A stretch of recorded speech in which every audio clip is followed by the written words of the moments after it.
Imaginez, pendant 30 jours, vous dites adieu au sucre. Pas seulement aux gâteaux ou au soda, mais aussi aux sauces industrielles, aux yaourts aromatisés, au pain de mie. Le sucre se cache partout.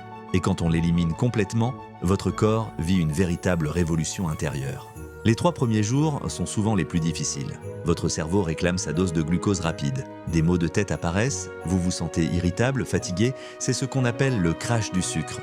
Votre cerveau était habitué à des pics de dopamine déclenchés par le sucre. Sans eux, il proteste. Dès que le sucre disparaît, votre foie entre en action. Il commence à puiser dans ses réserves de glycogène pour maintenir votre taux de glycémie stable.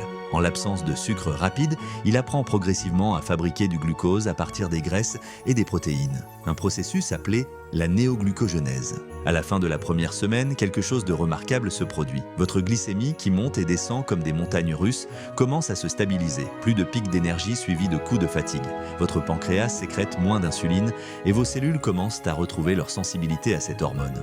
Le sucre active les mêmes circuits de récompense dans le cerveau que certaines drogues, c'est prouvé scientifiquement. En arrêtant le sucre, votre cerveau reconfigure progressivement ses circuits dopaminergiques. Après 1 à 2 semaines, les envies commencent à diminuer. Et des aliments naturellement sucrés comme une carotte ou une fraise vous paraissent soudainement délicieux. Votre peau commence à vous le dire. Elle est moins grasse, moins sujette aux boutons. Pourquoi? Parce que le sucre en excès provoque un phénomène appelé la glycation. Les molécules de sucre s'accrochent aux protéines comme le collagène, les rendant rigides et favorisant les rides. Sans sucre, ce processus ralentit et votre peau respire. L'un des effets les plus spectaculaires concerne votre foie. En l'absence de fructose, ce sucre qu'on trouve dans les sodas et les aliments transformés, votre foie cesse de stocker des graisses. En 30 jours, on observe une réduction significative de la stéatose hépatique, même chez des personnes qui en souffrent sans le savoir. Semaine 3, beaucoup de personnes rapportent une énergie plus stable tout au long de la journée. Fini le coup de barre de 15 heures, fini l'irritabilité avant les repas. Le lien entre sucre et humeur est direct.